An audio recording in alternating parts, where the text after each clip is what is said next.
अस्सलामुअलैकुम dear students. Class 9 subject chemistry chapter number 2 के अंदर आज हमारा जो टॉपिक है वो है electronic configuration of first 18 elements. First 18 elements की इलेक्ट्रॉनिक कन्फिग्रेशन हम जो है वो किस तरह जो है कर सकते हैं। सबसे पहले जो है इलेक्ट्रॉनिक कन्फिग्रेशन की डेफिनेशंस का जो है वो पता होना चाहिए कि the distribution of electrons around the nucleus, distribution तकसीम of electron around the nucleus के न्यूक्लियस के इर्द गिर्द अगला इलेक्ट्रॉन्स की तकसीम इन वेरियस शेल एंड सब शेल, मुख्तलिफ शेल और सब शेल्स के अंदर according to their increasing energy के मुताबिक, मतलब जितनी एनर्जी इंक्रीज़ हो रही है उसी के मुताबिक शेल्स और सब शेल्स के अंदर इलेक्ट्रॉन की जो डिस्ट्रीब्यूशन होती है उस चीज़ को नाम दिया जाता है electronic configuration. The distribution of electron around the nucleus in various shells and सब shells according to their increasing energy is called electronic configuration. The most stable or ground state electronic configuration of an atom is the one in which electrons are present in the lowest possible energy level. Most stable और ground state जो electronic configuration होती है किसी भी atom की वो ये होती है कि इलेक्ट्रॉन्स को लोअर पॉसिबल जो एनर्जी लेवल्स हैं लोअर पॉसिबल जो एनर्जी लेवल हैं उसके अंदर जो है वो डिवाइड किया जाता है या उनको जो है वो एक पुट किया जाता है, रखा जाता है। The electron fill the shells in order of their increasing energy, तो इलेक्ट्रॉन्स को जो है इंक्रीजिंग एनर्जी के हवाले से उन शेल्स के अंदर फिल किया जाता है। Lower energy level is occupied first, सबसे पहले जो है जो लोअर एनर्जी लेवल होते हैं उनको ऑक्यूपाई किया जाता है, उनको जो है उनके अंदर इलेक्ट्रॉन को फिक्सअप किया जाता है। Then the higher energy level, और फिर उससे जो हायर एनर्जी लेवल्स होंगे उनके अंदर इलेक्ट्रॉन्स को जो है वो पुट किया जाता है। And so on as indicated earlier, और इसी तरह जैसे कि जो है पहले एक इंडिकेट किया गया है, ज़ाहिर किया जा चुका है, उसी के मुताबिक इलेक्ट्रॉन्स को जो है वो शेल्स और सब शेल्स के अंदर जो है उनकी फिलिंग का काम जो है वो किया जाता है। The maximum capacity of shell is maximum capacity of shells to accommodate the electron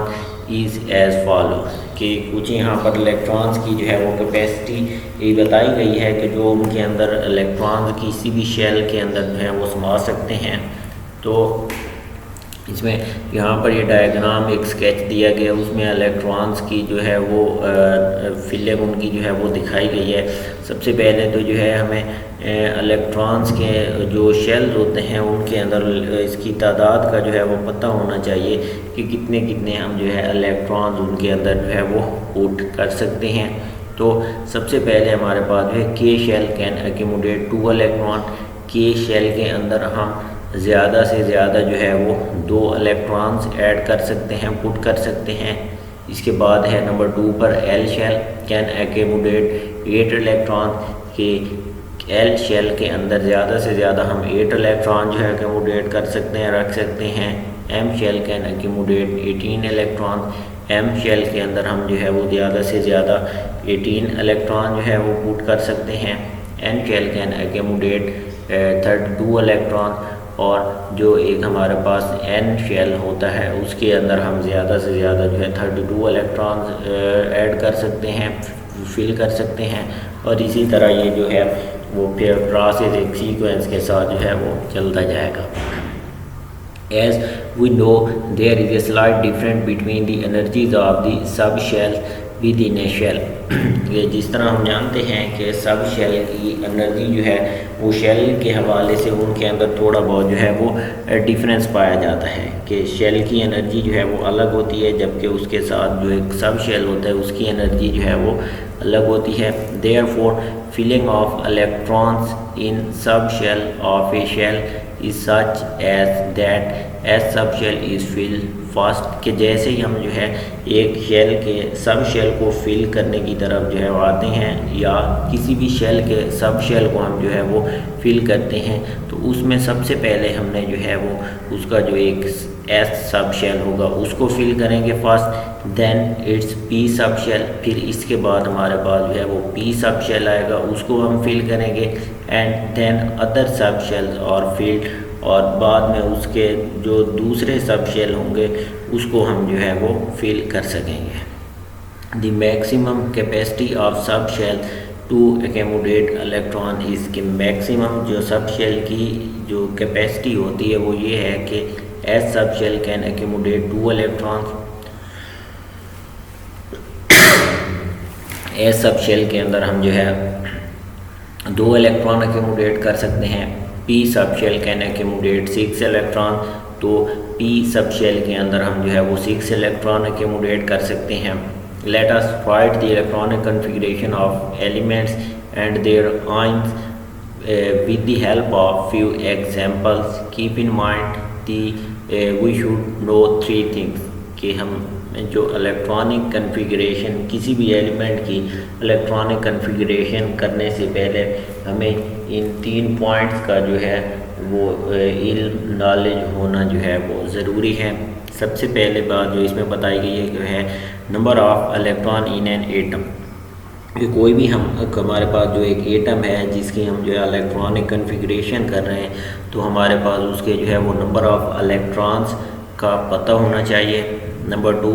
the sequence of shell and सब shell according to energy level, हमें जो है शेल और सब शेल की जो एक सीक्वेंस है वो तरतीब एक जो है वो एनर्जी लेवल के हवाले से उस चीज़ का पता होना चाहिए। और नंबर 3 है हमारे पास the maximum number of electrons that can be placed in different shells and सब शेल, और इसके साथ साथ जो मैक्सिमम नंबर ऑफ़ इलेक्ट्रॉन्स होते हैं जो कि किसी भी शेल और सब शेल के अंदर जो है मौजूद होते हैं या हम पुट कर सकते हैं, तो इस चीज़ का हमें जो है वो अंदाज़ा होना चाहिए। तो अब यहाँ पर एक डायग्राम दिखाई गई है, इसको जो है वो फॉलो करते हैं कि जब भी हम जो है वो इलेक्ट्रॉनिक कन्फिगरेशन करेंगे तो उसमें सबसे पहले हमारे पास जो है जो एक इलेक्ट्रॉनिक कन्फिगरेशन यहाँ पर बताई गई है, सबसे पहले हमने जो है उसके सब शेल को फिल करना होता है। अब के हमारे पास है, के का सब शेल जो है सिर्फ हमारे पास एक ही है, एस सब शेल। अब एस सब शेल के अंदर हमने अभी पढ़ा है कि ज़्यादा से ज़्यादा हम 2 इलेक्ट्रॉन एकोमोडेट कर सकते हैं, तो सबसे पहले हमारे पास जो है वो के शेल का सब शेल आएगा एस के अंदर ज़्यादा से ज़्यादा हम 2 इलेक्ट्रॉन रखेंगे। अब बारी आएगी नंबर 2 वाले शेल की, एल शेल की, क्योंकि के शेल का अब जो है वो कंप्लीट हो चुका है, इसका एक ही सब शेल है, उसके अंदर हमने ज़्यादा से ज़्यादा 2 इलेक्ट्रॉन जो है एकोमोडेट कर लिए हैं। अब एल शेल आएगा, एल शेल के अंदर दोबारा हमारे पास जो है उसका सब शेल होता है एस, तो हमने दोबारा जो है एस सब शेल को फिल करना है पहले। अब 2s2 मीन्स कि अब हम दूसरा ये 2 जो है इस चीज़ को शो करेगा कि हम जो है वो दूसरे शेल की तरफ जो है आए हुए हैं, मीन्स कि हम दूसरे शेल को फिल कर रहे हैं। तो 2s2 अब s सब शेल को शो करेगा, और 2 ऊपर जो उसकी पावर शो की गई है वो maximum number of electron in subshell show कर रहा है। अब हमने जो है वो दूसरा शेल जो है दूसरे शेल का पहला सब शेल हमने फिल कर लिया है। इसके बाद आता है दूसरे शेल के अंदर दूसरा सब शेल, वो हमारे पास पी है। तो अब अभी हमने पढ़ा है कि दूसरे सब शेल के अंदर हम जो है ज़्यादा से ज़्यादा 6 इलेक्ट्रॉन जो है वो एकोमोडेट कर सकते हैं। अब तीसरे सब शेल की तरफ मूव करेंगे, वो हमारे पास एम होता है। अब एम के सब शेल एस पी डी हैं। अब S3 जो है वो शेल को शो करेगा, 2s2 के हमारे पास 2 शेल एस के अंदर आ सकते हैं, 3p6 पी के अंदर ज़्यादा से ज़्यादा 6 जो है इलेक्ट्रॉन्स आ सकते हैं। इसी तरह फिर जो है अगर नंबर ऑफ़ इलेक्ट्रॉन्स मज़ीद ज़्यादा हैं तो एस पी हमने जो है फिल कर लिया, फिर हम इसको जो है वो डी की तरफ मूव करेंगे। फिर अगर मज़ीद इलेक्ट्रॉन जो है बाकी बच रहे हैं तो फिर हम जो है वो 4th शेल की तरफ आएंगे, और फिर उसके अंदर जो भी सब शेल होंगे उनको जो है हम मज़ीद फिल जो है वो करते जाएंगे। तो ये एक आप लोगों के पास जो है डियर स्टूडेंट्स कंसेप्ट था इलेक्ट्रॉनिक कॉन्फ़िगरेशन का कि शेल और सब शेल के अंदर आप किस तरह इलेक्ट्रॉन्स को एकोमोडेट करते हैं। इलेक्ट्रॉन्स के जो शेल और सब शेल होते हैं किसी भी एटम के, उसकी जो मैक्सिमम जो है वो कैपेसिटी क्या होती है। कल इंशाल्लाह हम जो है नेक्स्ट लेक्चर के अंदर इनकी कुछ एग्जांपल जो है उनको स्टडी करेंगे, जिससे मज़ीद आप लोगों के पास जो है वो कंसेप्ट इलेक्ट्रॉनिक कॉन्फ़िगरेशन का जो है